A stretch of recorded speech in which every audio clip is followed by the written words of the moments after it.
Everyone, Pastor Aaron here, and just coming to you from my man cave, which has kind of become, I guess, Relentless Youth Room 2.0 for now, down here in the bunker. So tonight I have a really, what I think is a really practical, more message for you guys tonight, and I want to talk to you guys about something that it's going to hit close to home to all of us.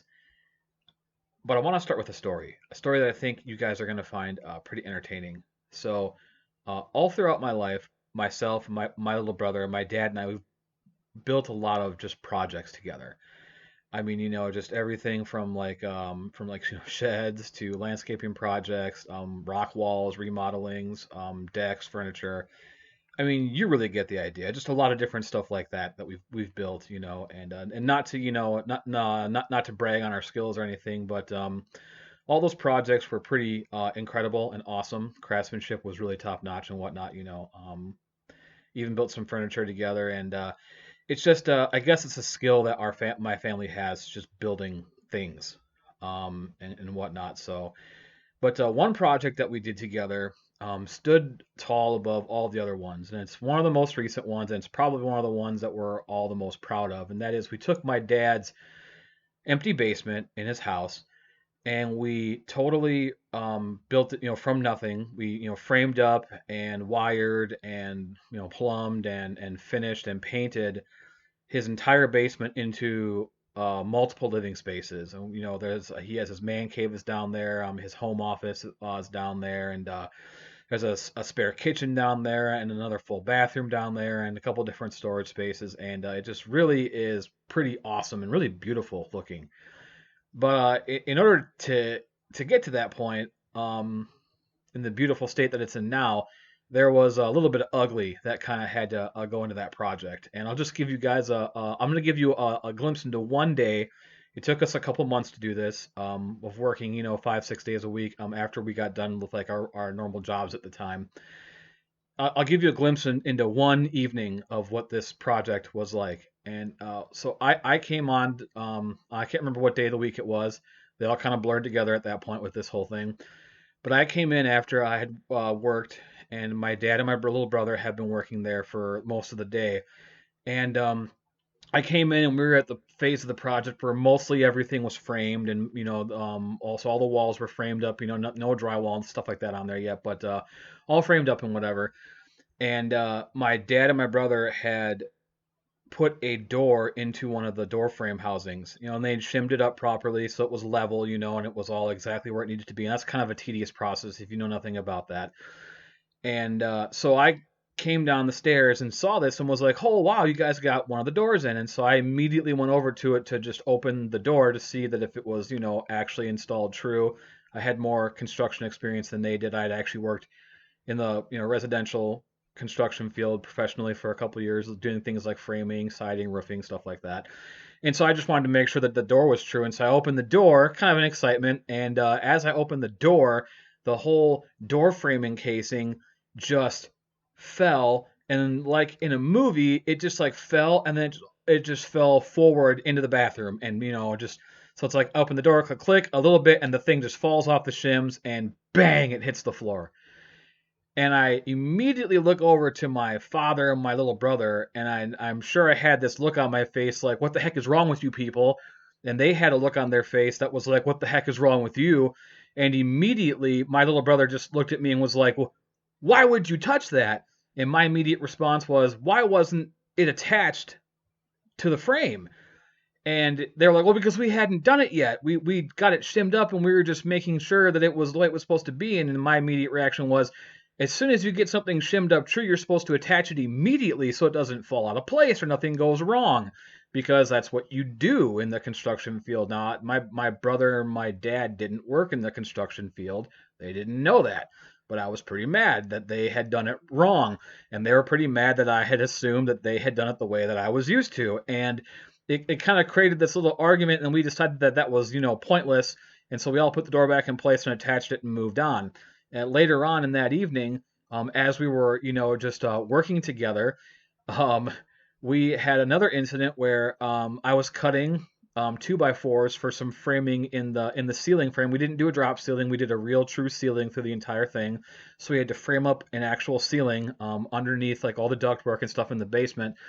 And so I was cutting some pieces, and my little brother was giving me the measurements to cut, but he wasn't giving me the measurements you use when you cut to fit in between frames. You always knock off like an eighth of an inch, maybe a little more, to make sure that when you're putting these wood, these cut 2x4s in, that they don't get stuck in between the 2x8s or whatever you're using for your frame up or whatever. And so of course we had one that got stuck, and it was put not in the right place it needed to be, so it had to come out, and so it was stuck.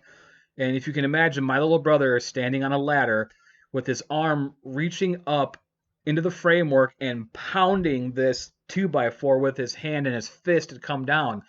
And my dad, for some reason, was standing directly beneath him, and kind of, maybe giving him the business a little bit about why, give it some real umph, be a man, knock it out of there, like what's wrong with you? And my little brother is just pounding on this piece of wood, and all of a sudden it was really stuck, and all of a sudden it became unstuck really quickly, and it flew out of where it was stuck straight down, and it bounced off the top of my dad's head and somehow kind of landed in his arm or hand that was off to the side.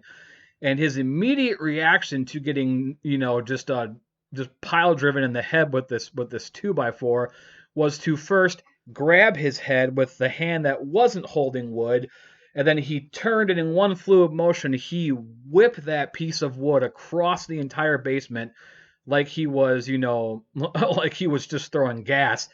And this thing flew across the basement. It bounced off of a wall, and bing, and then it lands on the floor. Bling, bling, bling, bling. The sound that wood makes when it hits concrete. And then he just stares at my little brother, who then stares at me, and who I'm just kind of standing there. And it was a mess. Then we got into a huge argument about, the whole day, because the whole day had been really not as productive as we wanted it to be. I mean, it is what it is. It happens. When you work with family or you work with like the same group of people a lot, it just happens. There's just tension builds up, and then it needs to get released. And so we got in this huge argument, and I said some probably unkind things, and my brother did, and my dad did, and it all kind of blew up in our faces. And the reason why I tell you that story is because that happened when my brother and I, by the way, were full grown adults. Like I was already married, and had I think we had just Josiah at the time, and Evan was about to be engaged to his wife, and we were not children. We were not even teenagers when this was going on. This was a full blown adult interaction between us and our father. And the reason why I tell that story is because tonight we're talking about parents. And parents can be interesting, especially when you're a teenager. So I want to read to you guys something out of the book of Luke. If you guys want to pause it and turn to it really can quick, that's awesome, you can. But we're just going to get right into it for the sake of time. This comes out of Luke chapter 2, verses 41 through 52, and it goes like this. Every year, Jesus' parents traveled to Jerusalem for the feast of Passover. When he was 12 years old, they went up, as they always did, for the feast. When it was over, and they left for home, the child Jesus stayed behind in Jerusalem, but his parents didn't know it. Happens, I guess. Some parents lose their kids. Some kids run away, thinking he was somewhere in the company of pilgrims. They journeyed for a whole day and then began looking for him among relatives and neighbors. When they didn't find him, they went back to Jerusalem looking for him. The next day they found him in the temple, seated among the teachers, listening to them and asking questions. The teachers were all quite taken with him, impressed with the sharpness of his answers. But his parents were not impressed. They were upset and hurt. His mother said, "Young man, why have you done this to us? Your father and I have been half out of our minds looking for you." That's a great way of saying that. He said, "Why were you looking for me? Didn't you know that I had to be here dealing with the things of my father?" But they had no idea what he was talking about. So he went back to Nazareth with them and lived obediently with them. His mother held these things dearly deep within herself, and Jesus matured, growing up both in body and spirit, blessed by both God and people. So we're talking about one of the most complicated things you guys will ever have to deal with in your lives, and that is your relationship with your parents. Now, the relationship between parent and child can really be best described as something that is very unique and very different, and it can often be contentious and stressful for both sides. It is what it is. And I know it might, in your heads, it's easy to think, well, these are my parents. We should get along. They should be more understanding. They should be nicer. They shouldn't be as mean to me about things. They should get it. Whatever. Especially in the age that you guys are in, it's really easy for us to have a lot of interactions with our parents that are very, very stressful and just plain not fun. And there's a reason for that. And I'm just going to come out and say it. If your relationship with your parents seems stressed, or it seems on edge, or it seems like it's just frustrating, and maybe they drive you crazy, well, don't feel bad. That's normal. As students, we want to really explore the world around us and discover new things and kind of figure out the mysteries of life. That's normal. If that's how it's supposed to be. As a student, we're naturally curious because there's just a lot about life that we're learning, and there's a lot happening all at the same time, and we just want to know things and discover things and kind of figure things out on our own, because that's your survival instinct kind of kicking in at that point. But as parents, we want to make sure that our kids don't get hurt or damaged or scarred by life like we have. And there will always be a conflict between parents and children. It's a normal fact of life. And the book of Proverbs, and here's why. The book of Proverbs tells parents to make sure that they educate, correct, discipline, and point their children in a godly direction for their life. But we also know from the book of Genesis that it's not in our nature to want to do godly things. So when your parents parent you, they are fighting against the nature of you. And as students, it is in your nature to fight against your parents. Um, so while that's normal, that doesn't mean that it's right.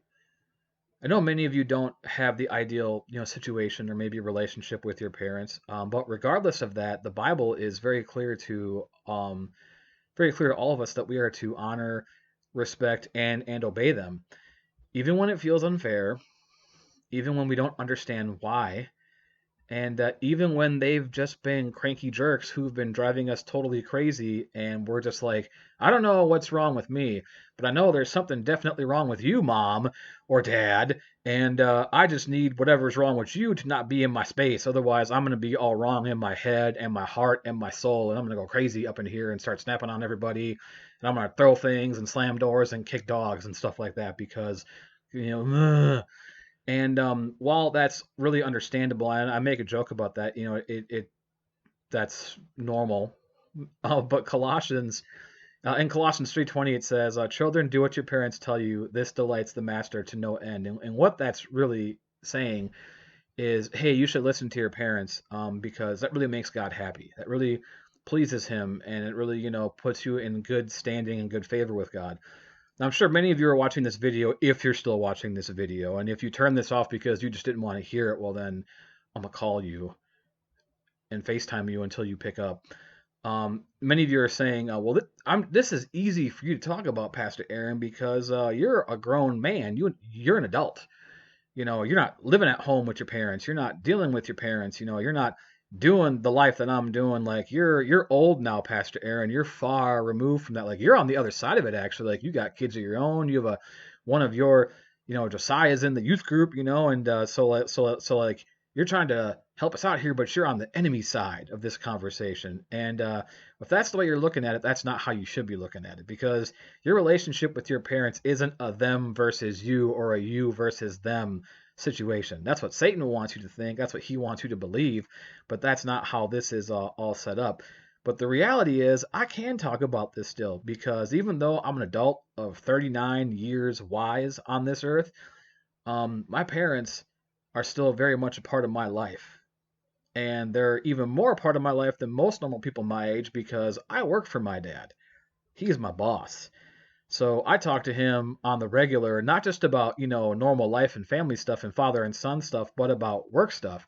And so in a lot of ways, I still have to do what he says, and I still have to do what my mom says, because I work for them. And but even if I didn't work for them, my parents would never stop being my parents. My mom is going to try to mom me until the day she dies, and my dad's going to be my dad until the day that he dies, or if I die first, which would be super sad for them, but I'd be with Jesus, so I'd be okay, with that situation, I guess. They would be unhappy, but life is life. But to this day, I want to just kind of peel back the veil a little bit and just give you guys some honest truth. To this day, I still struggle to honor and obey my mom and dad. I do. And I've been trying to fight this battle for 39 years. But just because the struggle is real doesn't mean that I should give up, and neither should you. Now, some of you, as we're wrapping this video up, are kind of realizing that maybe you might need to go apologize to your parents for being a rebellious puke in these last couple weeks during this quarantine. But know this: regardless of your situation and relationship with your parents, God put those people in your life, and He put those people in your life for a reason. You might not agree with everything they do, everything they say, and everything they expect, but they have a God given authority in your life right now. He ordained for you and your mom and dad, or whatever your parental situation is, He ordained you and them to be together. And He put them there so that they could point you in the direction that God wants you to go. Now, they ain't perfect, but guess what? Neither are you. They're going to make mistakes, and so are you. But it's not about who makes mistakes or who makes more mistakes or less. This isn't a competition, although it's easy to turn it into one. It's about why God has placed those people there and the stuff that He's trying to talk to you through them. Now, you might be thinking, my parents ain't even saved, Pastor Aaron. How on earth can God use them to point me in a godly direction? Well, if God can speak through a donkey, as He did in the Old Testament, I'm pretty sure He can speak through an unsaved human being that He created and knows better than anybody else. Just because you might not like the authority God has placed in your life doesn't mean that God has not placed it there. And if that authority is your parents, then you know what? You should be doing everything you can do to honor and respect and obey them, because that's honoring, respecting, and obeying God, because they were put there by God. So how can you do this? How can you honor your parents? Well, you can honor them by praying for them, by respecting them, by obeying them, by loving them, and building as healthy of a life that you possibly can with them. And I know this might be a tough lesson to swallow. And if you stayed true to the very end, I'm glad you did, because I have something special for you here at the very end. This is the only time you'll ever hear me say this. And it's the part that probably all of you want to hear at this point. The only time that you should ever disobey your parents, and that doesn't mean that disobeying your parents is different than not honoring them and not loving them and not praying for them. But the only time you should ever not listen to your parents is if they tell you to do things that defy the teachings and the Word of God. And the only way you're going to know what that stuff is if you're spending time in one of these. And so make sure you're immersing yourself in the Bible and learning the stuff about God. And when you do, you'll probably start to find out that a lot of the stuff that God's saying to you in the Bible, He's been trying to say to you through your parents. Whether you want to accept that or not, it's oftentimes reality. You know what? I really love you guys. Don't forget, tomorrow at 7:30 p.m. we have our Zoom small group. So if you haven't gotten signed up for that or gotten that set up, please do that as soon as you can. It's an encrypted private Zoom group, so it can't be hacked. So we'll be safe if your parents are worried about that. But I love you guys. I miss you. I'll see you soon.